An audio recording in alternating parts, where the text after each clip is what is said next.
Hello বন্ধুরা, Shweta village food cooking চ্যানেলে আপনাদের সবাইকে স্বাগত। আশা করছি আপনারা সবাই খুবই ভালো আছেন। আজকে আমি ঝটপট একটা খুব দারুণ একটা রেসিপি শেয়ার করব, একটা আলু আর এক বাটি আটা দিয়ে। রেসিপিটা শেষ পর্যন্ত দেখার জন্য আপনাদের সকলের কাছে অনুরোধ রইল। তো তার জন্য একটা আলু কিন্তু আমি খুব ভালো করে সেদ্ধ করে নিয়েছিলাম, আর একটা বাটির মধ্যে আলুটাকে নিয়ে নিয়েছি, খুব ভালো করে কিন্তু ম্যাশ করে নিচ্ছি। এখানে আমি হাত দিয়ে ম্যাশ করছি, আপনারা যে কোনো কিছু দিয়েও ম্যাশ করে নিতে পারেন। তো আলুটা খুব ভালো করে দেখুন ম্যাশ করা কিন্তু হয়ে গেছে। এখন কিছু মশলা কিন্তু আমি এতে অ্যাড করে দেবো। আপনাদের হাতে যখন কোনো সময় থাকবে না আর তখন কোনো টিফিনের রেসিপি বানাতে ইচ্ছা করবে, তখন কিন্তু এইটা বানিয়ে নিতে পারেন। দিয়ে দিলাম কুচিয়ে রাখা লঙ্কা, 3টে লঙ্কা দিয়ে দিয়েছি কেটে, আর দিয়ে দিচ্ছি স্বাদ মতন লবণ, আর দিয়ে দেবো লঙ্কার গুঁড়ো। লঙ্কার গুঁড়োটা একটু বেশি দিতে হবে, কারণ আলুটা একটু আছে তো, সেই জন্য আলু একটু মিষ্টি হয় তাই। আর দিয়ে দেবো সামান্য পরিমাণে জিরের গুঁড়ো এবং ধনিয়া গুঁড়ো। এখানে গরম মশলা কিন্তু দেওয়া যাবে, পেঁয়াজ, আদা এসব কিছু দেওয়া যাবে। আমি নিরামিষভাবেই কিন্তু বানাবো রেসিপিটা। খুব ভালো করে আলুটাকে এভাবে কিন্তু মাখিয়ে নিচ্ছি একটু। আপনার রেসিপিটা বেশি করে বানাতে চাইলে আলুর পরিমাণটা কিন্তু একটু বাড়াতে হবে। সুন্দর করে কিন্তু আলুটাকে একটু ম্যাশ করে নিয়েছিলাম।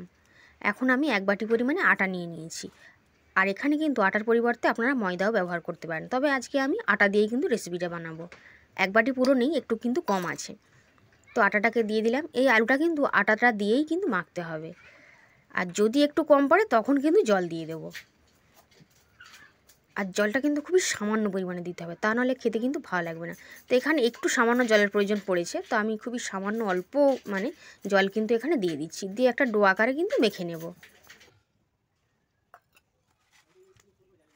তো বন্ধুরা, খুব সুন্দর করে একটা ডো কিন্তু আমি মেখে নিচ্ছি। এই রেসিপিটা বন্ধুরা আপনারা বাড়িতে বানিয়ে দেখবেন, খুবই ঝটপট কিন্তু তৈরি হয়ে যাবে, আর খেতেও কিন্তু ভীষণ ভালো লাগে। আর খাওয়ার জন্য এক্সট্রা করে কিন্তু তরকারি বা অন্য কিছু বানানোর কোনো প্রয়োজন নেই। তো দেখুন একটা ডো কিন্তু আমি বানিয়ে নিয়েছি। এখন এখান থেকেই কিন্তু লিচি কেটে নেব, তার একটু সুন্দর করে মেখে নিলাম। এখন এখান থেকে কয়েকটা লিচি কেটে নেব, একটু বড় বড় সাইজের কিন্তু কাটবো, তাতে করে দেখতেও ভালো লাগবে, খেতেও ভালো লাগবে, আর বানানোও সুবিধা হয়ে যাবে। ছোট ছোট করে কাটলে অনেকগুলো বানাতে হবে, তো আমি এরকম সাইজ করেই বানাচ্ছি। আপনারা কিন্তু আপনাদের সুবিধা মতন ছোটো বড়ো করে নিতে পারেন। তো আমার মোট এক বাটি আটা আর একটা আলু দিয়ে 5টা লিচি হয়েছে। এখন লিচিগুলোকে আমি কিন্তু খুব ভালো করে পরোটার আকারে বেলে নেব। একটু আটা ছড়িয়ে কিন্তু বেলবো, এটা বেলবার জন্য কিন্তু কোনো রকমের তেলের ব্যবহার করার দরকার নেই। একটু আটা বা ময়দা ছড়িয়ে কিন্তু বেলে নিতে পারেন। আর সবগুলোকে বেলে নেবো, 5টাই হয়েছে তো, আর সবগুলোকে একসঙ্গে বেলে তারপর কিন্তু ভেজে নেব। বা আপনারা একটা বেলবেন ভাজবেন তাও করতে পারেন, কিন্তু কোনো অসুবিধা নেই। একটু আটা ছড়িয়ে দিচ্ছি, দিয়ে কিন্তু বেলে নেব।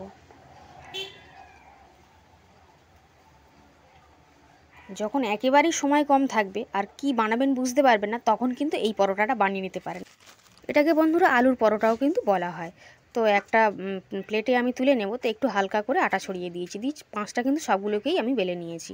এখন ভাজতে চলে যাব। তো ভাজার জন্য উনানে চাটু বসিয়ে দিয়ে একটু ভালো করে গরম করে নিয়েছিলাম, আর একটাকে দিয়ে দিয়েছি। দিয়ে উল্টে পাল্টে প্রথমে কিন্তু খুব ভালো করে ভেজে নিতে হবে। এগুলো কিন্তু রুটির আকারেও আপনারা বানিয়ে নিতে পারেন। তো তেলটা দিলে তো খেতে অবশ্যই ভালো লাগবে, তো যারা তেল পছন্দ করবেন না তাদের জন্য। তো সুন্দর করে দেখুন এপিট ওপিট খুব ভালো করে ভেজে নিয়েছিলাম। তারপর কিন্তু তেল দিয়ে যেমনভাবে পরোটা ভাজি সেরকমভাবে ভেজে নেব। এই পরোটাগুলো খাওয়ার জন্য বন্ধুরা অন্য কোনো কিছুর প্রয়োজন পড়বে না, কোনো তরকারি বা চাটনি বা সস কিছুর প্রয়োজন পড়বে না। এগুলো এমনিই কিন্তু খাওয়া যাবে, আর খুবই ঝটপট 10 থেকে 15 মিনিট বা 20 মিনিটের মধ্যেই কিন্তু আপনারা বানিয়ে ফেলতে পারবেন। তো দেখুন পরোটাটা কিন্তু আমার একেবারেই রেডি। এখন তেলটা খুব সুন্দর করে ঝাড়িয়ে নিতে হবে, যাতে তেল না থাকে এর উপরে। তো তেলটা ঝাড়িয়ে নিই, পরোটাটা আমি তুলে নেব। একই রকমভাবে আরেকটাকেও কিন্তু দিয়ে নিয়েছি, এটাকেও কিন্তু সেই রকমভাবে পরোটার আকারে ভেজে নেব। এপিট ওপিট প্রথমে কিন্তু একটু ভালো করে সুন্দর করে ভাজতে হবে, যাতে কোনো রকমের কাঁচা না থাকে। খুব সুন্দর করে সেঁকে নিতে হবে, তারপর কিন্তু তেল দিয়ে এপিট ওপিট পরোটা যেমন ভাজে ওরমভাবে ভেজে নিতে হবে। তাহলে কিন্তু রেডি আলুর পরোটা। কোনো পুর ভরারও ঝামেলা নেই, কোনো রকমের কোনো ঝামেলা নেই। শুধু যখন ভাত বা ডাল সেদ্ধ করবেন তখন একটা আলু সেদ্ধ করে নেবেন, ব্যাস তাহলেই কিন্তু হয়ে যাবে। এই পরোটাকেও কিন্তু আমি এরকম একই রকমভাবে ভেজে নিচ্ছি। একটা সাইড হয়ে গেলে একটা সাইড উল্টে দিচ্ছি, দিয়ে এই পরোটাটাকে খুব সুন্দর করে লাল করে ভেজে নিচ্ছি। এখন এই পরোটাটাও কিন্তু আমার ভাজা হয়ে গেছে। ঠিক এরকমভাবে কিন্তু আমি সমস্ত সব পরোটাগুলো ভেজে নিচ্ছি। এখন তেলটা ঝারিয়ে তুলে নেব। সবগুলোকে রেডি করে নিয়েছি, তারপর আপনাদেরকে দেখাচ্ছি। তো দেখুন পরোটাগুলো এখনও খুব গরমই রয়েছে, সদ্য ভেজে নিয়ে এসেছি। এখন সমস্ত সব পরোটাগুলো একটু দেখিয়ে দিচ্ছি। তো দেখুন প্রত্যেকটাই কিন্তু খুব সুন্দর হয়েছে। তো একটা প্লেটের মধ্যে নিয়ে নিচ্ছি। তো প্লেটের মধ্যে নিয়ে নিলাম। মোট 5টা পরোটা আমার হয়েছে। আর প্রত্যেকটা পরোটাই কিন্তু খুবই সুন্দর, খুবই সফট, খুবই নরম হয়। বানানো যতটা ইজি, খেতেও কিন্তু অনেক বেশি ভালো লাগে। আপনারা ডিনারের জন্যও কিন্তু বানিয়ে নিতে পারেন, বা সকালের টিফিনের জন্য, বা বাচ্চাদের টিফিনেও কিন্তু দিতে পারেন। তেলটা একটু হালকা করে দেবেন, তাহলে কিন্তু হয়ে যাবে। আর আজকের এই সহজভাবে আলুর পরোটা রেসিপিটা আপনাদের কেমন লাগলো কমেন্ট বক্সে অবশ্যই জানাবেন। ভালো লাগলে অবশ্যই চ্যানেলটিকে লাইক করবেন, শেয়ার করবেন আর সাবস্ক্রাইব করে পাশে থাকবেন। আজ তাহলে এই পর্যন্তই, আবার হাজির হয়ে যাব অন্য কোনো রেসিপিতে। ততক্ষণ আপনারা সবাই খুবই ভালো থাকবেন আর সুস্থ থাকবেন। আর এখন পরোটাকে দেখুন কতটাই সফট হয়েছে, আর একটু ছিঁড়েও কিন্তু দেখিয়ে দেবো যে কতটা নরম এবং তুলতুলেও হয়।